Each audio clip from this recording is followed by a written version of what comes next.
Do you have trust issues? If so, don't read Iron Flame because it has messed me up. Heather here with another review. I have read the first part of Iron Flame by Rebecca Yarros, the Empyrean series, and I am back to give you a head start into what is going on. So this continues to follow Violet Sorrengail, who is a second-year cadet now.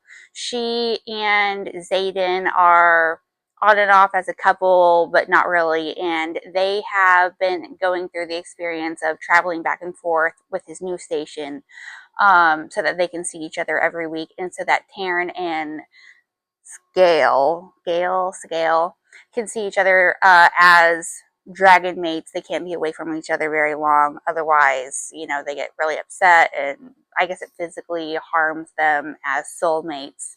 So it follows her through that experience, and also it follows her experience with trying to figure out how to create new wards to protect other areas of this continent that they're on, because there's Peromiel, Orisha, Tyrandor, oh, Cardil, I think it's called, like just a bunch of different areas that they're covering to try and get protection from the evil Venin and Weirin that they are in this war with. I am going to say it did make me question my discernment of people, and maybe this was what Rebecca Yarros had originally planned. So there were some people in the first book, in Fourth Wing, that I thought were solidly bad people. I had no hope for them. This is just like who this character is going to be. They're going to be like one of the evil characters in this book. And then comes part 1 of Iron Flame, and I'm like, oh my gosh, I'm second guessing myself. Is this character actually a good person? Do they have good qualities? And I'm like all messed up about it. So if you have trust issues, then take that into consideration. But I mean, it's great, and that's what I would probably say is the a flag of a good author, is to show character depth and progress through these books. So that was frustrating but cool to see. I still don't know, and maybe I missed it in this first part, maybe it's in the second part of the book. Why is this book called Iron Flame? I know I've already started like the second part, but maybe I'm missing something here. Tell me if you know the reason, because I'm not like 100% sure. Also, the whole reason I'm doing this review in 2 parts is because it's 886 pages. I am a seasoned reader, but anyone who reads that long of a book, like, it's easier for me to review for you guys, and it's probably easier for you to watch a 2-part review from me anyway. And also, where is Indarna? So Indarna is the second dragon that she bonded to in Fourth Wing, and she really hasn't been around in at least the first part of the book. She's in like this dreamless sleep, which isn't a spoiler or anything. Like, we knew this was going to happen, and she just is kind of like, I don't know what's going on, but it seems like Tarn, her other dragon that is, the mature male dragon that has the mate, he seems to be like keeping a secret from Violet about like what's really going on with Indarna. So I hope she's okay, because in my mind, Indarna is like this sweet, childlike dragon that you just, you want everything to go well for her. I will say the good parts of this book, Rebecca did great with the action. There's still a ton of action in this book. There are some very intense torture scenes that, oh my gosh, it brought it out of me. And here I am, like, thinking I'm reading these torture scenes and thinking, could I do that? Would I be able to experience that and not say a word, keep my mouth shut, not spill the secrets? There's like a couple of scenes of that you go through, and you're like, brutal, but good writing there, That was really cool. It does bring you through a lot of emotional highs, especially with those scenes. And I will say, not too much of like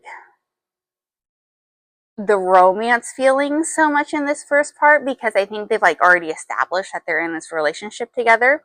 But otherwise, I think those are all really good things that Rebecca Yarros has done in this book. Things that maybe she might have struggled with, I would say, as you read, and because the first part of the book is 483 pages. That's a lot of book to read. And there's a lot of action in the beginning, and then there's a little bit of uneven pacing where you kind of get these highs and lows, which kind of settles you in because there's a lot going on and a lot of history to go through, a lot of people to go through, and dragons. So I understand it, but it is just maybe not quite as catching as it potentially could be. The romance aspect of it, is still there, but you don't get like the full immersion of, oh, I'm Xaden, I'm Violet, we're so in love with each other. They haven't had like time to themselves to fully immerse into this romance. I don't know if that is quite Rebecca Yarros' style.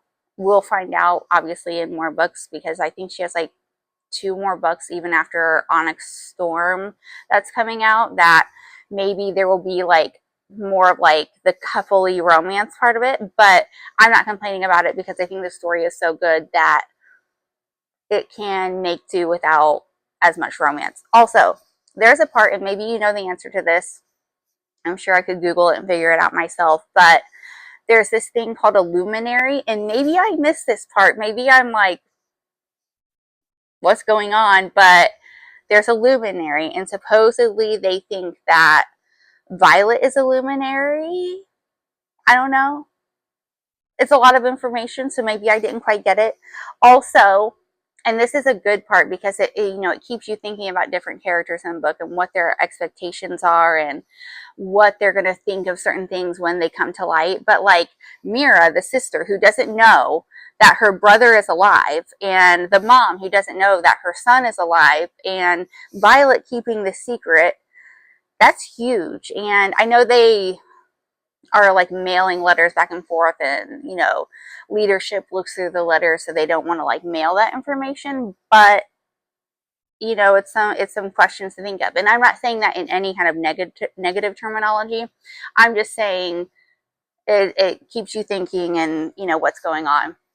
Another little cute thing that I love about this book, and it was in Fourth Wing as well, there are like these little blurbs or excerpts from books or history or journals from either leadership or redacted information that they have collected, little blurbs in the beginning of each chapter that I love, because it kind of gives you like a little bit of foresight on what is going to be in the chapter that you're about to read.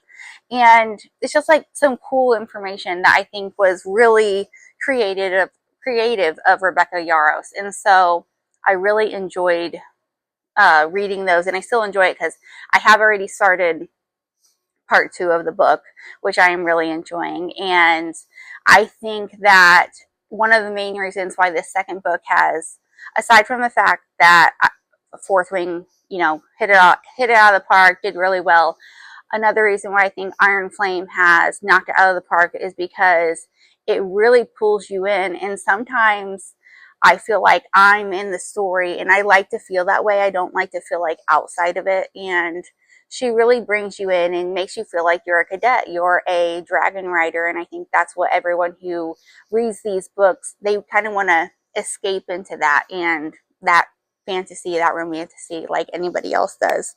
I did love this.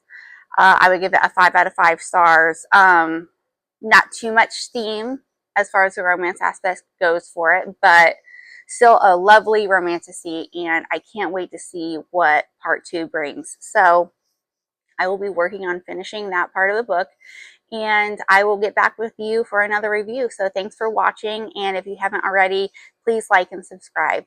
So thank you.